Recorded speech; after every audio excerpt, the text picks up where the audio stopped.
Hello नमस्कार दोस्तों, स्वागत है आपका अपनी चैनल माई एजुकेशन सक्सेस में। मैं हूं आपका साथी प्रवीण कुमार। आशा करता हूं आप सभी ठीक ठाक होंगे। तो दोस्तों, हमारी जो पेपर होने वाला है, जो हरियाणा एचएसएससी लाइनमैन का 14 नवंबर को, उसके दोस्तों एडमिट कार्ड आ चुके हैं। तो आप साइट पे जाके अपनी एडमिट कार्ड चेक कर सकते हैं और आप देख सकते हैं अपना सेंटर किस जगह आया है दोस्तों। और दोस्तों, अपनी तैयारी को बेहतर बनाने के लिए हमने जो मॉक टेस्ट सीरीज करवा रखी हैं, वो दोस्तों हमारी 34-35 मॉक टेस्ट सीरीज के जो वीडियो वो हो चुके हैं दोस्तों। आप उनको देख के अपनी तैयारी को बेहतर बना सकते हैं दोस्तों। उनमें से ही कम से कम आपको 25 से 30 क्वेश्चन देखने को पेपर में मिल जाएंगे दोस्तों। तो चलो दोस्तों, बिना देरी के करते हैं आज का मॉक टेस्ट शुरू। पहला क्वेश्चन है दोस्तों, निम्न विद्युत धाराओं में से किसे मानव शरीर के लिए खतरनाक माना जाता है? तो दोस्तों, इसका आंसर है सी। 50 में जो धारा होती है उसको मानव शरीर के लिए खतरनाक माना जाता है दोस्तों। अगला क्वेश्चन है, यदि किसी सर्किट में वोल्ट घटाकर आधा और प्रतिरोध को दोगुना कर दिया जाए तो करंट क्या हो जाएगा? तो दोस्तों, इसका आंसर है 1/4 हो जाएगा दोस्तों। अगला क्वेश्चन है, किसी श्रेणी सर्किट के सभी भागों में निम्न में से कौन सी मात्राएं समान होती है? दोस्तों, इसका आंसर है सी। करंट की जो मात्राएं वो समान होंगी दोस्तों। अगला क्वेश्चन है दोस्तों, निम्न में से कौन सा सही नहीं है? दोस्तों, इसका आंसर है P बराबर है V/R की पावर 2। ये जो है ये दोस्तों सही नहीं है। और जो ये BCD हैं ये सब सही हैं दोस्तों। अगला क्वेश्चन है दोस्तों, जब किसी हीटर का प्रतिरोध एलिमेंट फ्यूज हो जाए, इसका एक भाग निकलते ही से पुनः उसी आपूर्ति में कनेक्ट कर देते हैं हीटर द्वारा ली गई ऊर्जा। तो दोस्तों, इसका आंसर है ए, ऊर्जा बढ़ेगी दोस्तों। अगला क्वेश्चन है, 200 वाट और 250 वोल्ट लैंप का प्रतिरोध क्या होगा? दोस्तों, इसका आंसर है 312.5 ओम होगा दोस्तों। अगला क्वेश्चन है, 4 बल्ब 100 वाट के और 200 वोल्ट की सप्लाई लाइन के समांतर क्रम में जुड़े हैं। एक बल्ब अगर फ्यूज हो जाता है तो क्या होगा दोस्तों? इसका आंसर है सी। शेष 3 बल्ब रोशनी देंगे दोस्तों। अगला क्वेश्चन है दोस्तों, यह किस प्रकार की वोल्टेज या करंट का चित्र दिखाया गया है? तो दोस्तों, इसका आंसर है ए, यह इसी प्रकार की वोल्टेज का चित्र है दोस्तों। अगला क्वेश्चन है दोस्तों, किसी अल्टरनेटिंग मात्रा की आवृत्ति कैसी होती है? तो दोस्तों, इसका आंसर है सी। प्रति सेकंड पूर्ण किए गए चक्रों की संख्या होती है दोस्तों। अगला क्वेश्चन है, यदि किसी अल्टरनेटिंग मात्रा का समय काल 0.02 सेकेंड है तो इसकी आवृत्ति क्या होगी? दोस्तों, इसका आंसर है बी, 50 Hz होगी दोस्तों। अगला क्वेश्चन है, किसी डीसी मशीन में एक आर्मेचर में करंट प्रवाह की प्रकृति क्या है? तो दोस्तों, इसका आंसर है AC होगी दोस्तों, करंट प्रवाह की प्रवृत्ति। अगला क्वेश्चन है, किसी डीसी जनरेटर में आर्मेचर वाइंडिंग में एक EMF प्रभावित किया जाता है जब यह डैश में घूमता है। तो इसका आंसर है सी दोस्तों, चुंबकीय क्षेत्र में यह घूमता है। अगला क्वेश्चन है दोस्तों, किसी डीसी जनरेटर में उत्पन्न EMF डैश से प्रेरित EMF होता है दोस्तों। इसका आंसर है बी, गतिमान रूप से प्रेरित EMF होता है दोस्तों। अगला क्वेश्चन है, अधिकांश डीसी मशीनों में वेंटिलेशन डक्ट्स डैश होते हैं दोस्तों। इसका आंसर है सी, रेडियल एवं साथ ही साथ लंबवत होते हैं दोस्तों। अगला क्वेश्चन है, किसी डीसी मशीन का घूमने वाला भाग क्या कहलाता है? दोस्तों, इसका आंसर है सी, आर्मेचर कहलाता है दोस्तों। अगला क्वेश्चन है दोस्तों, किसी डीसी जनरेटर में आर्मेचर से करंट डैश के जरिए प्राप्त होता है दोस्तों। इसका आंसर है ई, कम्यूटेटर और ब्रशेज के जरिए करंट प्राप्त होता है दोस्तों। अगला क्वेश्चन है, वेल्डिंग जनरेटर में डैश होगा? तो दोस्तों, वेल्डिंग जनरेटर में इसका आंसर है ए, लैप वाइंडिंग होगी दोस्तों। अगला क्वेश्चन है, डीसी श्रेणी मोटर में के घूर्णन की दिशा डैश टर्मिनलों पर को परस्पर बदल कर उल्ट किया जा सकता है। इसका आंसर है दोस्तों ई, या तो बी या तो सी दोस्तों इसका आंसर है।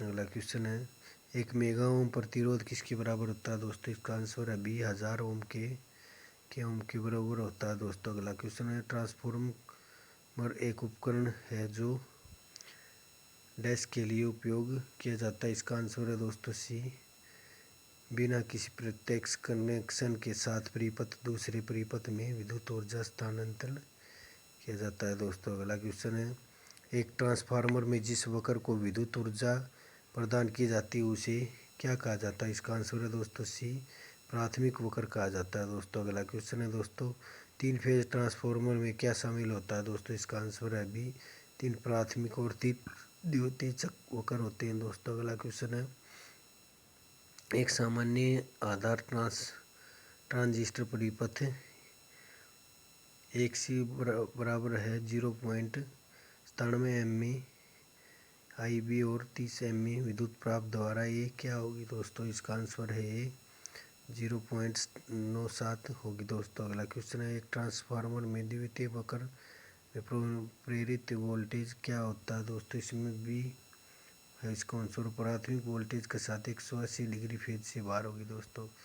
अगला क्वेश्चन है, 3 फेज की आपूर्ति के किसी फेज की 2 फेज के बीच फेज में अंतर क्या होता है दोस्तों, इसका आंसर है सी, 120 डिग्री होता है दोस्तों। अगला क्वेश्चन है, एक ट्रांसफार्मर में संरक्षक का क्या अर्थ है, इसका आंसर है दोस्तों सी, बाहरी वायु के संपर्क में आए बिना तेल के विस्तार और संकुचन का ध्यान रखना।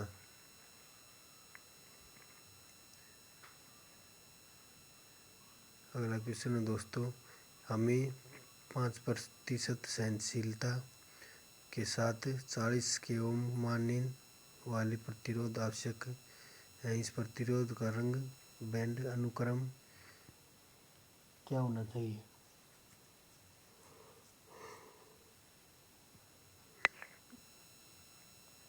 इसका आंसर है दोस्तों ई, पीला, बैंगनी, नारंगी और सुनहरा रंग होना चाहिए दोस्तों। अगला क्वेश्चन है, एक चुंबकीय संपर्क डैश द्वारा संचालित किया जाता है दोस्तों, इसका आंसर है ये, कुंडली द्वारा संचालित किया जाता है। अगला क्वेश्चन दोस्तों, यदि एक फेज 3 फेज वाली मोटर केवल 2 फेज के साथ संचालित होती है तो सिंगल फेजिंग कहा जाता है, इसे अंतर मोटर का आंसर है दोस्तों ये जल जाएगी दोस्तों। अगला क्वेश्चन है, यदि कुंडली का प्रतिरोध 15 ओम है, कुंडली की प्रतिबाधा 25 ओम है तो अपरिवर्तनीय प्रतिक्रिया क्या होगी दोस्तों, इसका आंसर है ये 10 ओम होगी दोस्तों।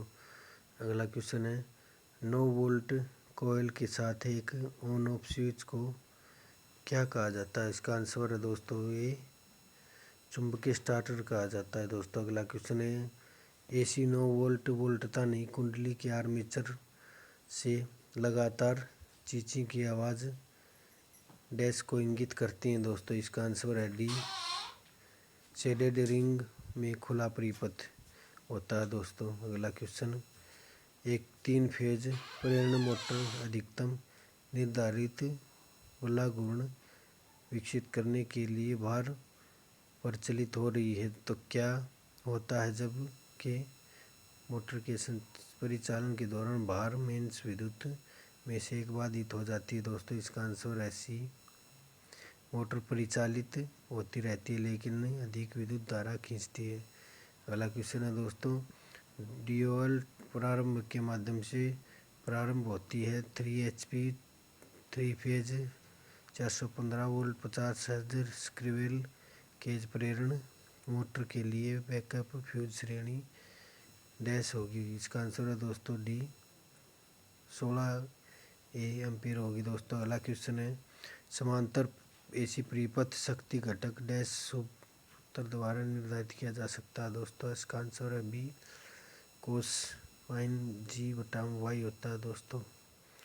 अगला क्वेश्चन है, बैक अप फ्यूज का उद्देश्य डैश के विरुद्ध सुरक्षा प्रदान करना है तो इसका आंसर है डी, लघु परिपथ के विरुद्ध सुरक्षा प्रदान करना है दोस्तों।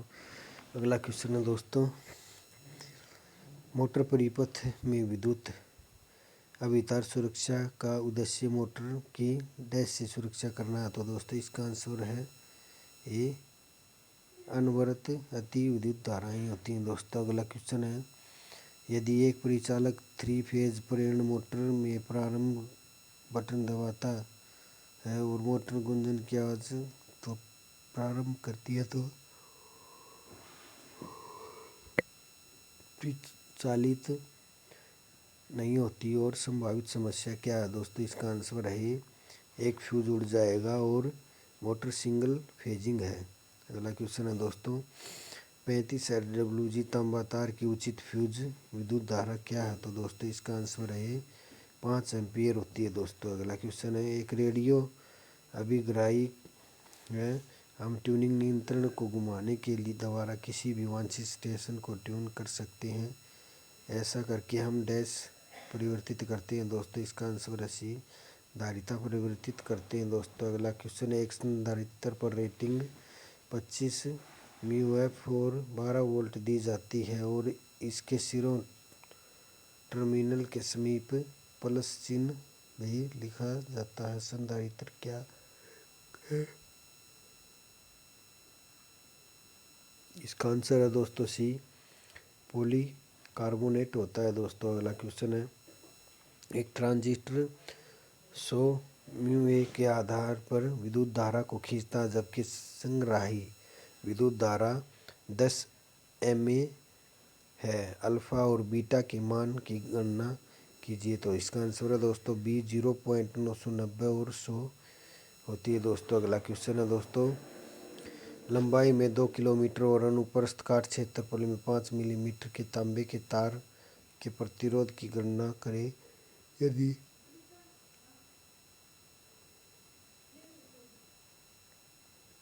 तांबे की प्रतिरोधकता 1.7 गुणा में 10 होती है दोस्तों ओम सेंटीमीटर है। तो इसका आंसर है दोस्तों ये 6.8 ओम होता है। दोस्तों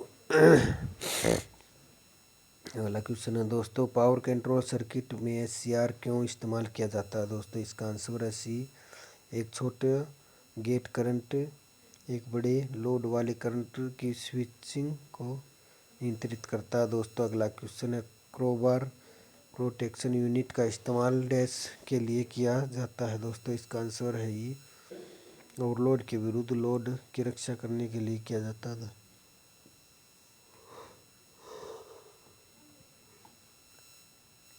अगला क्वेश्चन है दोस्तों, पावर एम्पलीफायर के रूप में इस्तेमाल होने वाले ट्रांजिस्टर आमतौर पर धातु की प्लेट पर लगाए जाते हैं ताकि, इसका आंसर है दोस्तों सी काम करने के दौरान उत्पन्न हुई अत्यधिक ऊष्मा रेडिएट की जा सके। अगला क्वेश्चन है दोस्तों,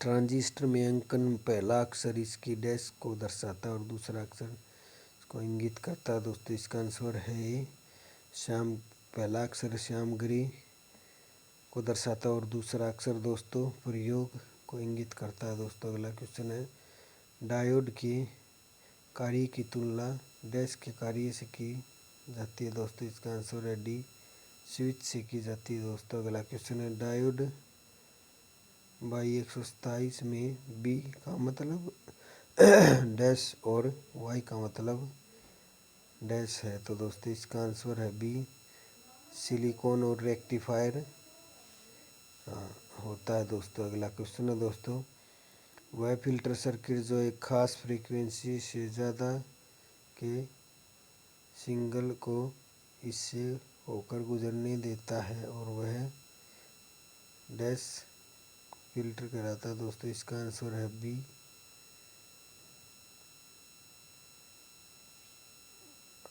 हाई पास कहलाता है। दोस्तों अगला क्वेश्चन है, एसी मेन में उत्पन्न हुई 50 हर्ट्ज की भनभनाहट वाली आवाज़ को रोकने के लिए किस प्रकार के फॉल्ट फिल्टर का इस्तेमाल किया जाता है। इसका आंसर है दोस्तों ये नॉच फिल्टर का इस्तेमाल किया जाता है। अगला क्वेश्चन दोस्तों, अगर किसी ट्रांजिस्टर का मान अल्फ़ा का मान 0.9995 है तो उसका बीटा ज्ञात कीजिए। अगला क्वेश्चन है डी, इसका आंसर है डी दोस्तों 199 होता है। दोस्तों अगला क्वेश्चन है, अगर 500 वोल्ट इलेक्ट्रॉनिक सर्किट बनाने के लिए 200 म्यू एफ कैपेसिटर की ज़रूरत होती है, तो उपयुक्त कैपेसिटर कौन सा होगा दोस्तों? इसका आंसर है ये इलेक्ट्रोलाइटिक कैपेसिटर होगा दोस्तों। अगला क्वेश्चन है, किसी ट्रांजिस्टर के आधार में डैश का आकार श्रृंखल डालकर इसे एक स्विचिंग सर्किट के रूप में इस्तेमाल किया जा सकता है, तो इसका आंसर है दोस्तों सी स्क्वायर प्लस होता है दोस्तों। अगला क्वेश्चन, VLSI IC में डैश हो सकते हैं दोस्तों, इसका आंसर है डी 1000 गेट से ज़्यादा हो सकते हैं दोस्तों। अगला क्वेश्चन है, अगर किसी IC में लगातार 4 इनपुट लगाए जा सकते हैं तो उनकी पहचान है, तो दोस्तों इसका आंसर है बी फैन इन 4 होता है दोस्तों। अगला क्वेश्चन है,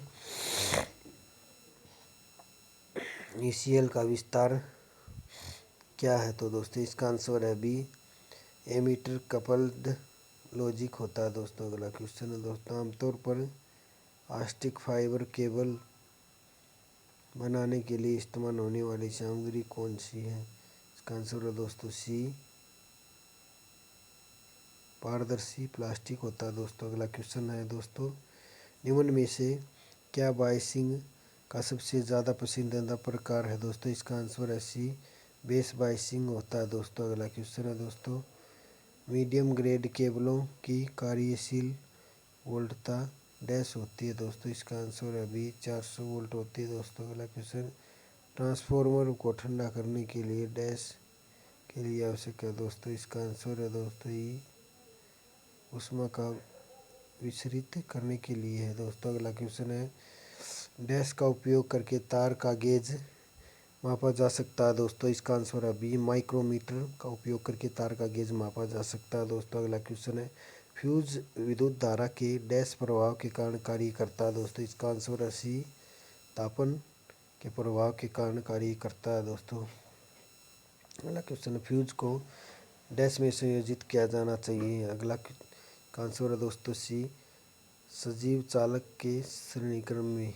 अगला क्वेश्चन है दोस्तों, परिपथ में कंडक्टर के लिए उपयोग किया जाता है दोस्तों। अगला क्वेश्चन है, इसका आंसर है दोस्तों ई इन सब के लिए उपयोग किया जा सकता है दोस्तों। तार केबलों की लंबाई बढ़ाने के लिए, विद्युत वायरिंग को संयोजित करने के लिए, ट्यूबलाइट की चौक को संयोजित करने के लिए, घरेलू ऑडियो कनेक्शन को समायोजित करने के लिए। अगला क्वेश्चन दोस्तों, माइकानाइट एक डैश होता है दोस्तों, इसका आंसर है बी विद्युत रोधी ठोस चादर होता है दोस्तों माइकानाइट। अगला क्वेश्चन है दोस्तों, एक 3 से 4 सेकंड तक अपने मान को 2 गुना परिवहन करने का सक्षम फ्यूज होता है दोस्तों बी आचार से फ्यूज होता है दोस्तों। अगला क्वेश्चन, जोड़ों में सोल्डरिंग क्यों की जाती है? इसका आंसर है दोस्तों डी चालकता बढ़ाने के लिए की जाती है दोस्तों। अगला क्वेश्चन, ट्रांसफार्मर में रेडिएटर नालियों का क्या कार्य होता है दोस्तों? इसका आंसर है ही पृष्ठ क्षेत्रफल बढ़ाना होता है दोस्तों। अगला क्वेश्चन दोस्तों, एल्युमिनियम कंडक्टर सोल्डरिंग में प्रयुक्त फ्लेक्स का वाणिज्य नाम क्या है दोस्तों? इसका आंसर है बी आयर नंबर 7 होता है दोस्तों। अगला क्वेश्चन है दोस्तों, सुरक्षा के लिए स्विच डैश को नियंत्रित करना चाहिए, तो इसका आंसर है दोस्तों बी फेज केबल में नियंत्रित करना चाहिए। अगला क्वेश्चन है दोस्तों, डैश के मामले विशेष प्रकार से सर्किट और प्लग आवश्यक होता है दोस्तों, इसका आंसर है सी रिंग मुखर्जी प्रणाली के लिए होता है दोस्तों। अगला क्वेश्चन है दोस्तों, एक त्वरित जाइटिंग उपनिरीक्षण में अधिकतम अनुमन्य भार कितना होगा? इसका आंसर है दोस्तों बी 800 वाट होगा दोस्तों। अगला क्वेश्चन है दोस्तों, एक मीट्रिक शक्ति डैश के बराबर होती है दोस्तों, इसका आंसर है दोस्तों ए 736 वाट के बराबर होती है दोस्तों। अगला क्वेश्चन है, डैश एकमात्र वायरिंग है जिसका योजना मकान श्रेणी के पूर्व बनानी पड़ती है दोस्तों, इसका आंसर है डी कंडक्ट शील्ड वायरिंग होती है दोस्तों। अगला क्वेश्चन है दोस्तों, छत की कंसील्ड वायरिंग का बिछाया जाना डैश पूर्ण रूप से बाद में पूर्ण किया जाता है। इसका आंसर है बी, शटरिंग पूर्ण होने के तुरंत बाद किया जाता है। दोस्तों अगला क्वेश्चन है, कंडक्ट के साथ साथ घर का तार बिछाने के मुख्यतः डैश है। दोस्तों इसका आंसर है दोस्तों ई, कंडक्ट और धातु सहायक उपकरणों को विद्युतीय रूप में सतत बनाने के लिए। अगला क्वेश्चन है, स्क्विरल केज इंडक्शन मोटर में दो प्राथमिक भाग कौन से हैं। दोस्तों इसका आंसर है ये, रोटर और स्टेटर होता है। दोस्तों अगला क्वेश्चन है दोस्तों, छोटे स्प्रिंकल एम्पलीफायरों में किस अन्य नाम से जाना जाता है। दोस्तों इसका आंसर है सी, वोल्टेज एम्पलीफायर्स के रूप में जाना जाता है। दोस्तों अगला क्वेश्चन है दोस्तों, निम्न में से कौन सा एक एम्पलीफायर का अक्सर विफल रहता है। दोस्तों इसका आंसर है दोस्तों सी, इलेक्ट्रोलिटिक कैपेसिटर होता है। दोस्तों अगला क्वेश्चन है, प्रतिरोध का व्युत्क्रम क्या है। दोस्तों इसका आंसर है सी। अगला क्वेश्चन दोस्तों, ट्रांजिस्टर बायसिंग का अर्थ क्या है। तो इसका आंसर है दोस्तों सी, ट्रांजिस्टर जंक्शनों में सर्वत्र निरंतर वोल्टेज ड्रॉप के साथ साथ ट्रांजिस्टर माध्यम से निश्चित करंट का प्रवाह। अगला क्वेश्चन है, निम्नलिखित में से विचार कीजिए, 1 निकल, 2 रजत, 3 ऑक्सीजन, 4 एल्युमिनियम चुंबकीय प्रगमता घटते क्रम में इन पदार्थों क्रम में क्या होगा। तो दोस्तों इसका आंसर है दोस्तों ए, 1 4 3 2 होगा। दोस्तों अगला क्वेश्चन है, एक कैपेसिटर एसी मोड के पावर फैक्टर वैल्यू को तब बढ़ाता है जब डैश जुड़ा होता है। तो दोस्तों इसका आंसर है सी, मोटर के साथ पैरेलल में जुड़ा होता है। दोस्तों अगला क्वेश्चन है, पीवीसी तैयार करते समय एक कॉपर प्रयुक्त बोर्ड का सर्किट पैटर्न के रूप प्रतिक्रिया द्वारा बनाया जाता है जिसे डैश कहा जाता है। इसका आंसर है दोस्तों बी, एचिंग कहा जाता है। दोस्तों अगला क्वेश्चन है, पीसीबी का घटक वर्जिकल आउटिंग का विशिष्ट मामलों में प्राथमिकता दी जाती है जहां। इसका आंसर है दोस्तों सी, क्षेत्र समिति है और मात्राएं में सीमाएं हैं। दोस्तों अगला क्वेश्चन है दोस्तों, एक BZ 148 अर्धचालक उपकरण है, दूसरा अक्षर जेड का इंगित क्या करता है। दोस्तों इसका आंसर है डी, चैनल डायोड होता है। दोस्तों अगला क्वेश्चन है, चैनल वायरिंग सामग्री डैश से बनी होती है। दोस्तों इसका आंसर है डी, पीवीसी से बनी होती है। दोस्तों अगला क्वेश्चन है दोस्तों, आर्क हीटिंग तब होती है जब विपरीत ध्रुवीयता के इलेक्ट्रोड्स के बीच हवा डैश हो जाती है। दोस्तों इसका आंसर है सी, आयनित हो जाती है। दोस्तों अगला क्वेश्चन है, मोटर का गुणांक 14 RPM और घूमता हो और इसकी तुल्यकालिक चाल 1500 RPM हो तो मोटर की अनुपाति संपन्न क्या होगी। तो दोस्तों इसका आंसर है सी, 6% होगी। दोस्तों अगला क्वेश्चन, सर्पण वलय साधारणतः डैश के बने होते हैं। तो दोस्तों इसका आंसर है डी, फॉस्फोर ब्रोंज के बने होते हैं। दोस्तों अगला क्वेश्चन है, डैश के संचालन के डीसी आपूर्ति अनिवार्य है। तो दोस्तों इसका आंसर है सी, आर्क दीप के लिए इस संचालन के लिए आवश्यकता है। अगला क्वेश्चन है, परिपथ वियोजक में लघु परिपथ सुरक्षा कैसे प्रदान की जाती है। दोस्तों इसका आंसर है चुंबकीय निर्गमन से की जाती है। दोस्तों अगला क्वेश्चन है, ध्रुवों की संख्या 4 और स्लॉट की संख्या 24 होने पर ध्रुव पिच क्या होंगे। तो दोस्तों इसका आंसर है सी, 6 होंगे। दोस्तों अगला क्वेश्चन है, गीजर के बाह्य आवरण और आंतरिक टंकी के मध्य किस प्रकार का इस्तेमाल किया जाता है। दोस्तों इसका आंसर है सी।